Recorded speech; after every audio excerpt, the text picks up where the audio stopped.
जैसे वह दोस्तों, मैं राहुल खन्ना के अलग चैनल पे आप सबका स्वागत करता हूं। दोस्तों, आप जानते हो कि हमेशा की तरह मैं कुछ ना कुछ इंटरेस्टिंग लेके आता और आप भी सुनते हो, इसके लिए धन्यवाद। दोस्तों, बहुत सारे पेचीदे सवालों को लेकर यह वीडियो बन रहा है।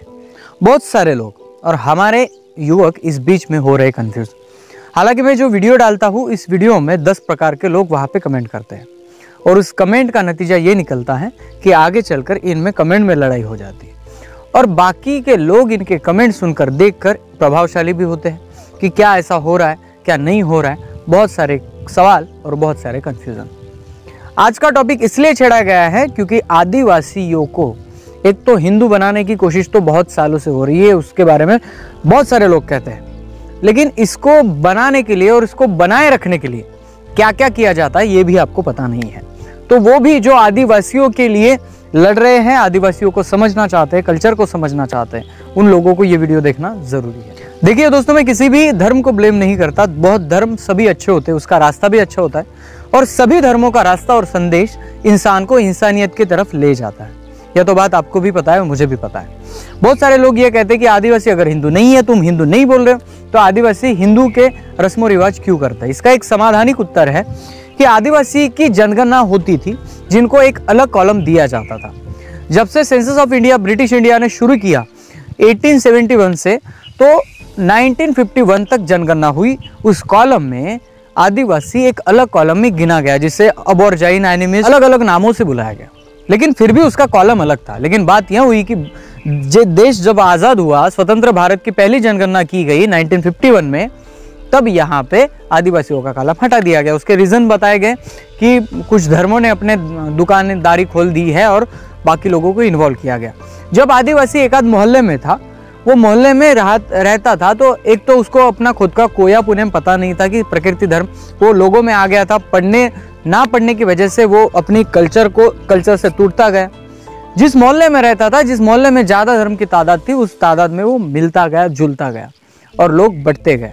आज हमारे भी सर्टिफिकेट पर हिंदू लिखा आता है, लेकिन हम मानते नहीं हैं, क्योंकि हमारा कॉलम जब होगा तब हमारी जनगणना भी अलग मेथड में होगी और हम अलग, क्योंकि आदिवासियों का कोई धर्म है नहीं। जब कोई धर्म नहीं है तब उसको किसी धर्म में डालने की कोशिश नहीं करना चाहिए। यह बात सीधी है। उसकी जात, उसकी संस्कृति उसकी मूलभूत जानकारी प्रदान करती है और उसकी संस्कृति ही महत्वपूर्ण काम देती है। उसके हर पहलू में आपको साइंस मिलेगा अगर आप ढूंढना चाहो तो। शंभू शेख से लेकर पांदीपरी, कुपार, लिंगोतर, हर लोगों ने यहाँ पे वैज्ञानिक कारण के साथ आपको एक मैसेज दिया है, जिसको आपको समझना पड़ेगा। अगर आप नहीं समझ रहे हो आदिवासियों को, और आदिवासियों में बाकी लोग क्यों आना चाहते हैं, जैसे कि आपने देखा महाराष्ट्र में भी बहुत सारे आंदोलन ऐसे हुए कि हमें आदिवासी में ले लो, हमें आदिवासी में ले लो। ऐसा क्यों होता है? इसके बारे में यहाँ का युवा को सोचना पड़ेगा। इसलिए होता है कि आदिवासी लोग अनेक संगठनों में बटे गए हैं। इनके छोटे छोटे गलियारों में भी इनके संगठनों में नजर आते हैं। संगठन होंगे तो रहने दो, क्योंकि संगठन जरूरी है। आपको एकजुट करने के लिए संगठन जरूरी है, लेकिन क्या धार्मिक और सामाजिक मंचों पे क्या सभी संगठन एक जगह आ पाते हैं? नहीं आ पाते। एक प्रश्न के ऊपर अगर हमें प्रोटेस्ट करना है गवर्नमेंट के खिलाफ, गवर्नमेंट के रूल के खिलाफ, तब क्या सभी आदिवासी एक जगह आ पाते हैं? नहीं आ पाते। इनकी विचारधारा, इनके मनमुटाव जो है, इसकी वजह से संगठनों में भी भेद निर्माण है और इसका परिणाम बाकी समाज वाले लोग लेते हैं। इनको पता है कि ये समाज है, ये ज्यादा विरोध नहीं करेगा, ये समाज है वो एकजुट नहीं होगा, ये समाज वो है जो विकास की धारा में आने के पूर्व ही अपना दम तोड़ देता है। और फिर बात यही आएगी कि आदिवासियों में हमें ले लो, आदिवासियों में हमें ले लो करके इनकी जो लोग हैं, ये लोग सड़क पे उतर जाएंगे और गवर्नमेंट को इनकी बातें मानकर उनको आदिवासी में लेना पड़ेगा। अकेले एक महाराष्ट्र की अगर आप बात करेंगे तो 47 से 49 तक जातियां यहाँ पे मौजूद है आदिवासियों की।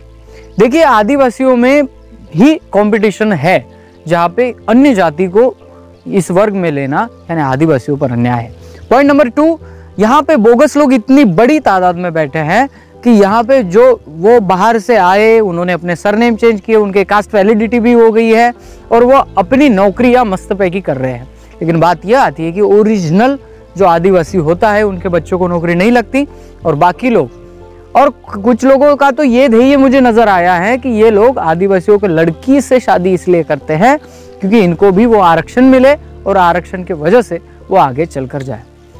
दोस्तों, आरक्षण कोई लालच नहीं है, आरक्षण कोई देन नहीं है, आरक्षण कोई भीख नहीं है। आरक्षण एक प्रतिनिधित्व करने की संधि है।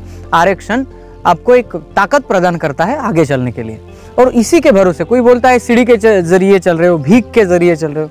इन लोगों को बता दूं कि एक ऐसा भी काल था जहाँ पे इन लोगों को प्रॉब्लम नहीं था, इन लोगों को सामने नहीं आने दिया जाता था, फिर भी यहाँ पे होता ही था ना। तो इसलिए गवर्नमेंट चाहती है कि सभी को एक जगह लाए, तो उन लोगों को, जो पीछे पड़े लोगों को सामने लाने के लिए यह आरक्षण नाम का एक शब्द दिया गया, और इसका आपको प्रतिनिधित्व की संधि मिलती है। आप कहीं भी खड़े रह सकते हो, आप चुनाव में भी आ सकते हो, आप एक बड़े अधिकारी बन सकते हो।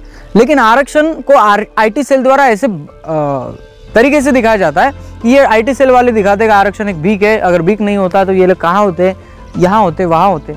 तो आप समझिए ये भीख वगैरह नहीं है। आरक्षण जो लोग आरक्षण में आते उनके घर में करोड़ों रुपए अगर चले जाते थे तो वो लोग आपके जैसा भी बिजनेस कर सकते थे। लेकिन बात ऐसी हुई, आरक्षण होता है तो उसका इस्तेमाल भी करना पड़ता है। और मैं तो ये कहूँगा कि 80% लोगों को, आदिवासी लोगों को आरक्षण का इस्तेमाल कैसा करना ये भी नहीं पता है। तो क्या करना है अपने को समाज के सभी घटकों को एक जगह लाना है। दूसरी बात, वो आदिवासी है तो इसका अभिमान लाए, उनको उनका इतिहास, कल्चर बताए, समझ पाए वो लोग कि संविधान के जरिए चलना ही आज का लोकतंत्र है, और इसे समझ पाए और वो भी आरक्षण का जो फायदा है, जो उसका रास्ता है, उसको अपना पाए और अपने बच्चे भी आगे चल पाए।